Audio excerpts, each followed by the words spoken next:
controlas nada. O al menos, eso es lo que te han hecho creer.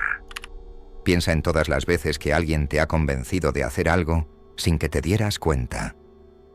¿Realmente fue tu decisión? ¿O alguien sembró la idea en tu cabeza y tú solo la regaste hasta hacerla florecer? Si crees que siempre has actuado por voluntad propia, estás viviendo en una ilusión. La verdad es brutal. El mundo está lleno de titiriteros, y si no eres uno de ellos, eres la marioneta.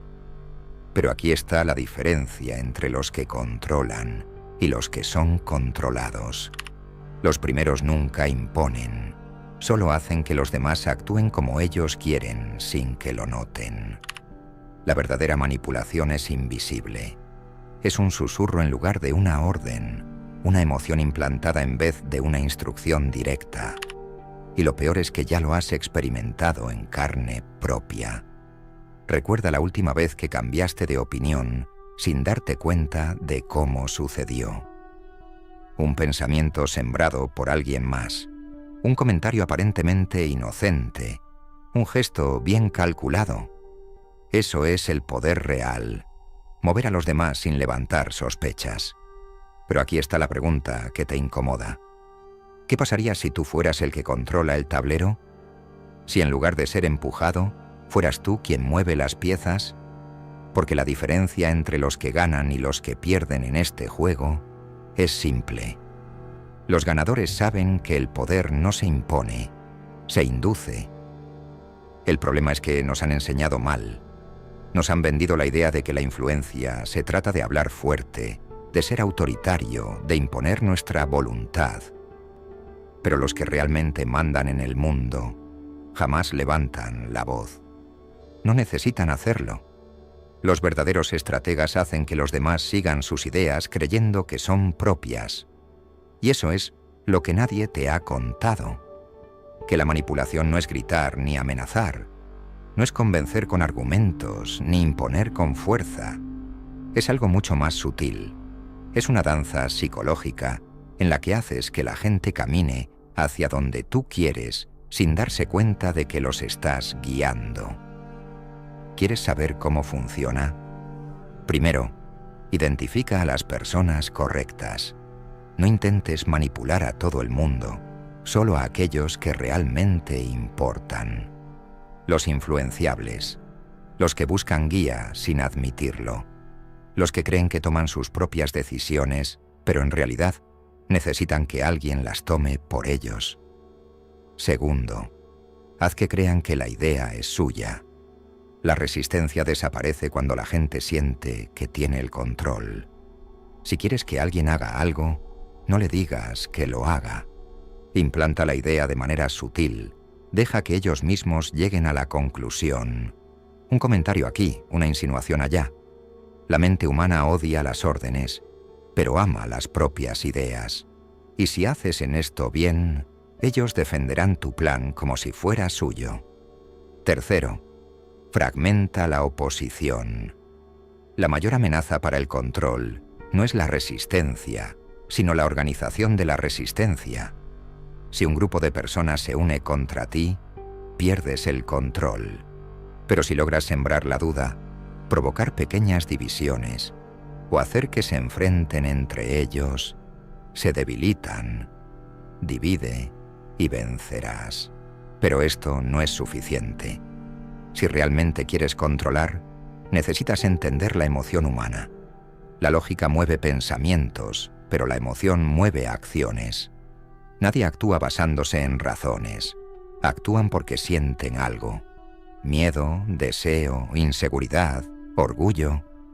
Identifica lo que mueve a cada persona y usa esa emoción como palanca. No les digas qué hacer. Haz que lo sientan necesario. Y aquí viene la parte más peligrosa, porque todo esto tiene un precio. Jugar con la mente de los demás tiene consecuencias. Si te descubren, te conviertes en el enemigo. Si abusas de este poder, tarde o temprano alguien más aprenderá tus métodos y los usará contra ti. El control es un arma, y como cualquier arma, puede volverse en tu contra. La historia está llena de estrategas que creyeron que eran invencibles, hasta que alguien más aprendió a jugar mejor que ellos. Por eso, la pregunta final no es si puedes manipular a los demás. La verdadera pregunta es, ¿estás dispuesto a aceptar las consecuencias de hacerlo? Porque una vez que cruzas esta línea, ya no hay vuelta atrás. Ahora lo sabes. El poder no se trata de forzar, sino de guiar. No se trata de hablar, sino de hacer que los demás hablen por ti. Y la gran paradoja es esta. Cuanto menos parezca que tienes el control, más control tendrás en realidad. El mundo no está dirigido por los que gritan más fuerte, sino por los que saben mover los hilos en silencio. La pregunta es, ¿seguirás siendo una marioneta o aprenderás a manejar los hilos? Pero esto es solo el comienzo. Si realmente quieres dominar el arte de la influencia, necesitas ir más allá. Necesitas entender algo que la mayoría nunca llega a comprender. Las personas no siguen ideas, siguen emociones. Piensa en cualquier gran movimiento de la historia, en cualquier figura que haya cambiado el curso de la humanidad. ¿Cómo lo lograron? No fue con argumentos perfectos, ni con datos irrefutables. Fue con emoción, con una visión que hizo sentir algo a la gente. Porque cuando la emoción entra en juego, la lógica se vuelve irrelevante. ¿Has notado cómo las personas defienden con fiereza ideas que ni siquiera pueden explicar bien? ¿Cómo pelean por creencias que nunca cuestionaron? Es porque esas ideas están atadas a su identidad, a su sentido de pertenencia. Y aquí está la clave. Si quieres influir en alguien, haz que tu idea se convierta en parte de su identidad. Porque la gente puede cambiar de opinión, pero no cambia de identidad sin resistencia. Nadie quiere admitir que haya estado equivocado toda su vida. Pero si logras que adopten una idea como parte de lo que son, la defenderán hasta la muerte, no porque tú se los pediste, sino porque hacerlo les daría una razón para existir. Aquí es donde entramos en terreno peligroso, porque esto no es persuasión común. No se trata de convencer, sino de programar, de insertar una idea en la mente de alguien sin que siquiera se den cuenta de que fue implantada. Y para eso, necesitas 3 cosas: exposición, repetición y conexión emocional. Primero, exposición. No puedes cambiar la forma de pensar de alguien en un solo movimiento. La resistencia es natural.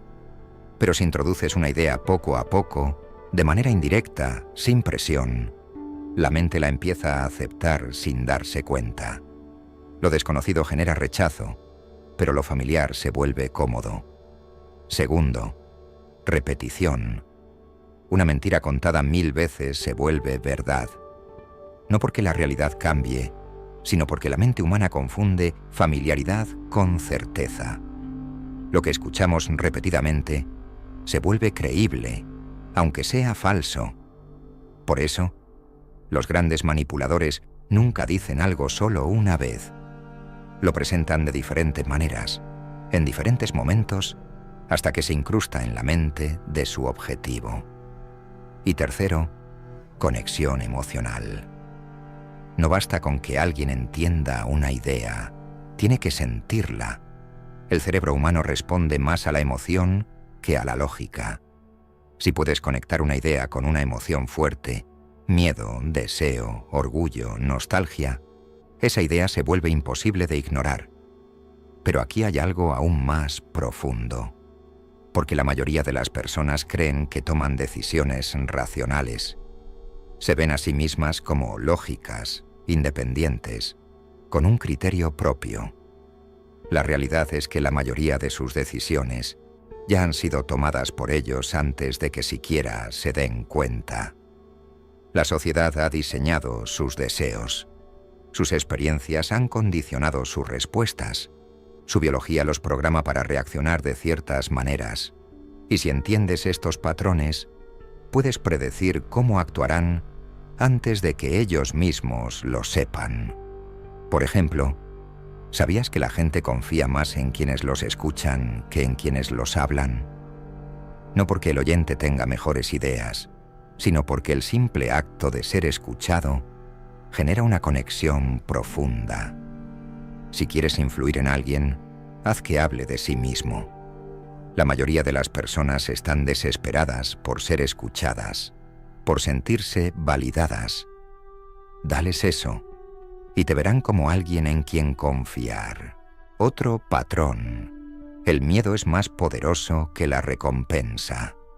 A las personas les aterra perder más de lo que desean ganar. Si quieres que alguien actúe, no le hables de lo que puede ganar. Háblale de lo que puede perder si no te escucha. Y uno más. Las personas se sienten atraídas por lo exclusivo. Si algo parece accesible para todos, pierde valor. Si quieres que alguien se aferre a una idea, haz que se sienta especial por conocerla. Haz que sienta que pertenece a un grupo selecto de los que entienden lo que los demás no ven. Ahora hablemos del enemigo más grande de la influencia, la oposición organizada. Nada destruye más rápido el control que un grupo de personas unidas en tu contra. La historia lo demuestra. Las rebeliones solo funcionan cuando hay cohesión. Cuando la gente se une con un objetivo común, pueden derribar imperios. Por eso, si quieres evitar que te desafíen, nunca permitas que la oposición se una. Divide antes de que puedan actuar. ¿Cómo se hace? Provocando conflicto interno. No necesitas destruir a un grupo, solo hacer que peleen entre sí. Si siembras dudas, si empujas a los líderes a competir por poder, si logras que desconfíen entre ellos, se debilitan sin que tú tengas que hacer nada. Los políticos lo hacen todo el tiempo. Los gobiernos lo han usado durante siglos. ¿Por qué crees que las ideologías están en guerra constante? Porque cuando la gente se enfrenta entre sí, no pueden unirse contra los que realmente tienen el poder. El dilema final, el precio de la manipulación. Hasta aquí, todo suena como una estrategia infalible, y lo es. Pero hay algo que nadie te advierte sobre este juego. Cuando juegas con la mente de los demás, empiezas a ver la realidad de una manera diferente. Empiezas a desconfiar de todo. Si aprendes a manipular, también aprendes a reconocer cuando te están manipulando. Y cuando ves los hilos, la magia desaparece. Te das cuenta de que muchas de las relaciones, muchas de las creencias, muchas de las emociones que antes considerabas genuinas, nunca lo fueron. Empiezas a preguntarte, ¿esta persona realmente me aprecia o solo responde a una influencia que yo mismo diseñé? Y aquí está la paradoja. Cuando aprendes a controlar, también aprendes que el control absoluto no existe. Porque aunque domines la manipulación, aunque logres que otros hagan lo que quieres, nunca podrás controlar una variable, el caos humano. Las personas no siempre reaccionan como esperas. A veces, una simple emoción, un cambio en sus vidas, una revelación interna puede hacer que todo tu control se derrumbe. Por eso la pregunta final no es solo si puedes manipular, sino si estás preparado para lo que viene después. ¿Hasta dónde estás dispuesto a llegar? ¿Cuánto poder necesitas antes de sentir que es suficiente? ¿O caerás en la misma trampa de todos los que han jugado este juego antes que tú? Creer que son invencibles. La historia está llena de titiriteros que terminaron ahorcados con sus propios hilos. Así que, la pregunta que queda es esta. ¿Quieres aprender a influir? ¿O prefieres seguir creyendo que nadie te ha manipulado nunca?